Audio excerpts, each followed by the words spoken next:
The first rule of encounter design will save you tons and tons of heartache. It's simple. In fact, it is keep it simple. All too often in encounter design, we make things so much more complicated than they need to be. And especially with lots of moving parts, with possibly new game mechanics, keeping it simple will keep the game progressing. And once progress stalls, that's when your players start to get antsy. As long as they feel like things are moving, even if they're moving slowly, but they're moving, then they'll be fine. So, in your encounter design, keep it simple. Welcome back to How to Be a Better DM. I'm your host, Justin Lewis, and this is the show for Dungeon Masters to better their craft. I've helped thousands of Dungeon Masters with my show, and I can help you because I am you. I'm just an average Dungeon Master with limited time, limited budget, but a deep desire to play the best game I could ever play, and then do it again, and again, and again. On today's show, I'm trying something a little bit different. I recently bought some mics that were like wireless lavalier mics, and I found that connecting them to my phone, because I record this on my phone right now, didn't give me the audio quality I was looking for, so I'm just gonna try it with just doing it from my phone, right? Because I think maybe that might give me some better audio. Anyways, on today's show, we're gonna talk about some of my rules for encounter design. For those of you who are newer Dungeon Masters or possibly new to the show, let me explain how I view encounters. A lot of people talk about encounters and they use the term combats, right? There's a combat. And to be sure, there is such thing as combat, but I don't like to view all combats as combats. In fact, I prefer to consider them encounters. And the reason for that is an encounter is an obstacle. That's it. It's when the party, the heroes, the protagonists, encounter something that would stop them from progressing. Okay, and that's actually going to become important in some of the rules we talk about. But I consider it that, and in your games, anytime the parties do something and they are stopped or they have some sort of obstacle to surmount, that's when there's an encounter. So the nice thing about encounters is that they aren't just limited to initiative. You can have encounters that are outside initiative. You can have social encounters. You can have all sorts of encounters. Simply put, encounters are obstacles. Now, in my opinion, some of the easiest ways to make encounters fair is to add mechanics to them, but you don't necessarily need to. I think that's enough preamble, though, so let's get into the rest of our rules. So rule number 1 was keep it simple. Keep it stupid simple, okay? And that's incredibly important because as Dungeon Masters, we like to complicate things. You know how I know that? Because we got into this because we like to pretend to be God, right? What can be more complicated than that? So with what you do, simplify, right? If you have groups and groups and groups of enemies in your combat encounters, I don't like that phrase, but I'm going to use it anyways. Maybe it would be better to have hordes or minions, right? Or maybe it would be better to have one boss with multiple attacks, right? Add the action economy into it and simplify how many people you have to manage. So in everything, keep it simple. And one of the biggest reasons for this is because players oftentimes won't get things that we think are simple, they'll see as somewhat complex because they're always looking for the angle that the Dungeon Master is going after. So if you keep it simple, your players will complicate it as much as you could ever want, and they'll provide the complication for a wonderfully complex story. Rule number 2, encounters have to fit into case. And this rule applies specifically to your encounter prep and design. This is not applicable to reactionary encounters. And what I mean by that is, let's say you know your party is going to go into a tavern because they need to talk to an informant there to get a specific piece of lore so they can continue the quest, right? That's the encounter you've built. They have to convince this spy to relinquish their information.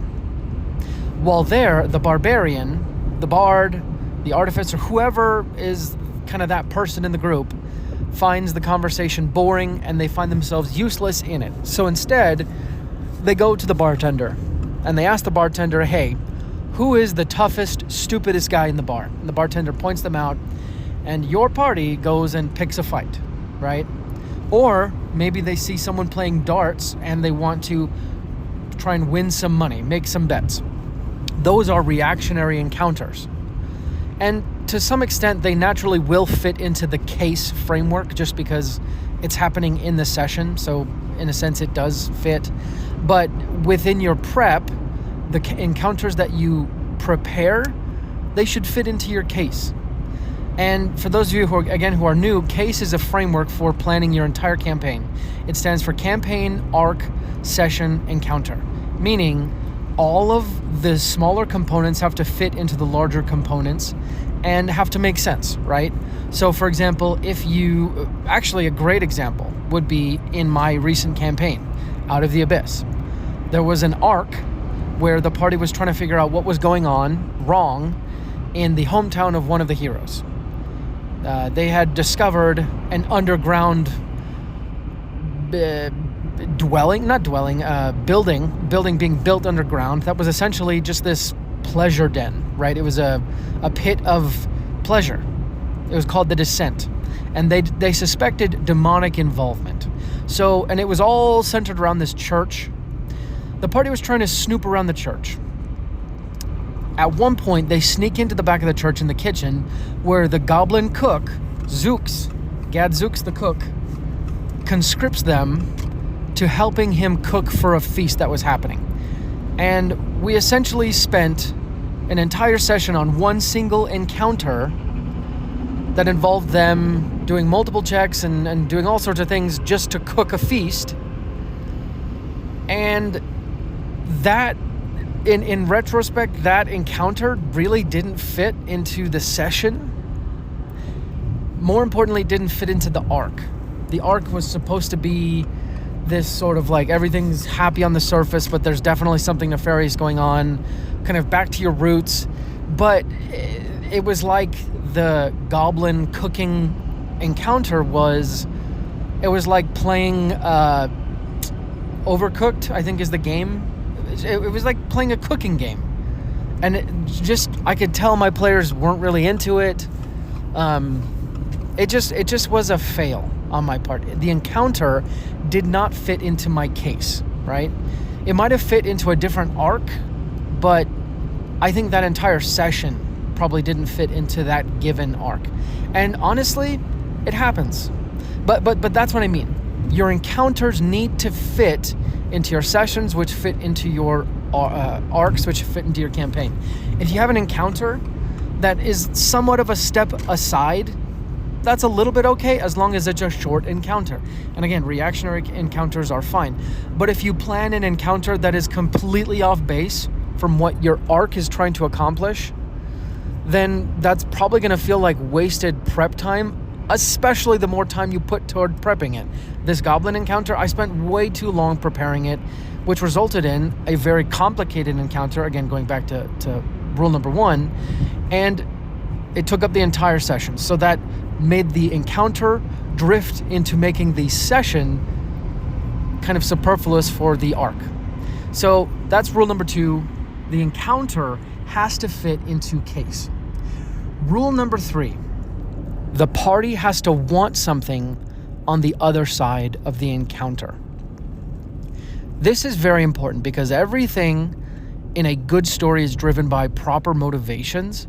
Conflicts happen because of intersecting or conflicting motivations, but your characters, if they ever feel like they are pushed into an encounter where on the other side they don't really get anything, or it just feels like there's nothing to be gained, then it's a useless encounter and you should not have prepared that.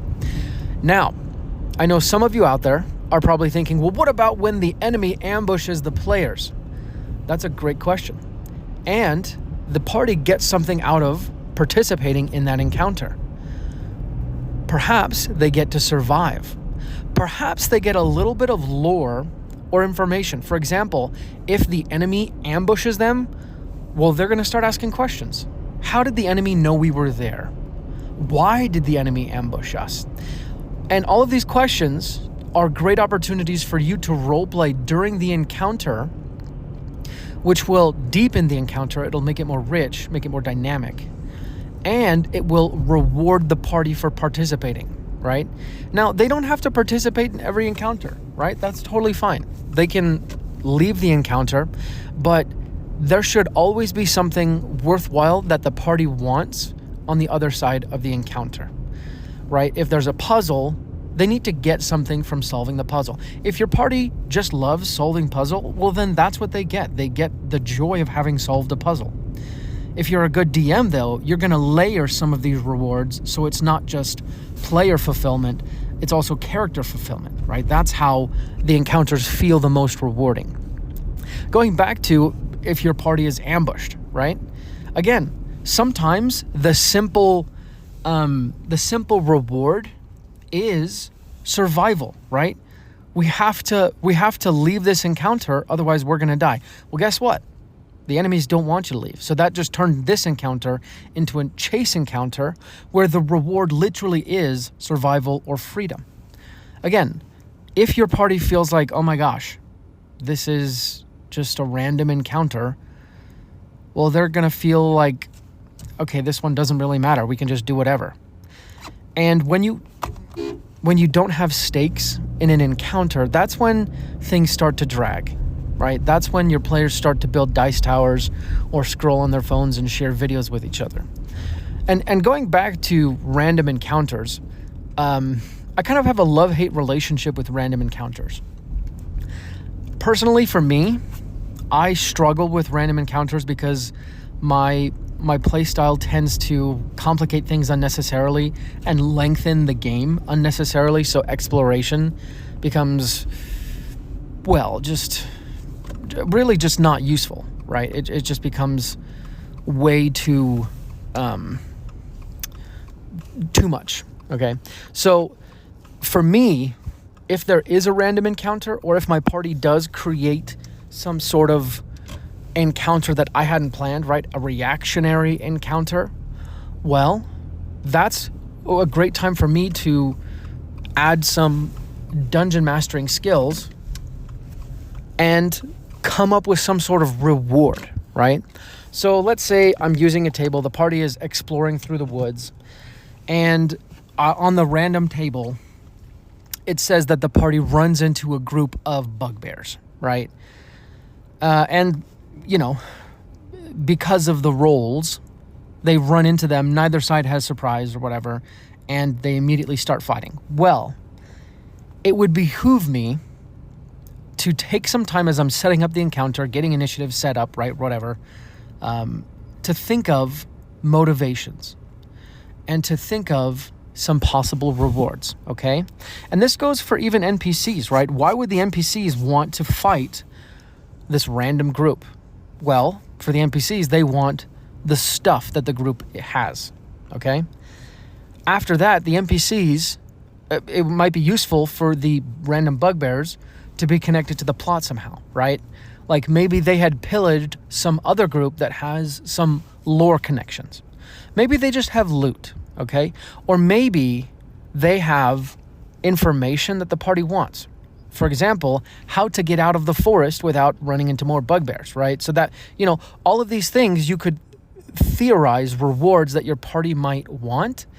And during the encounter, you need to seed those rewards throughout. So your party has a reason to continue, right? So, for example, you know, one of the party notices that one of the bugbears has a bunch of maps. Well, if the party's lost, that could be quite useful. That's a pretty good reward.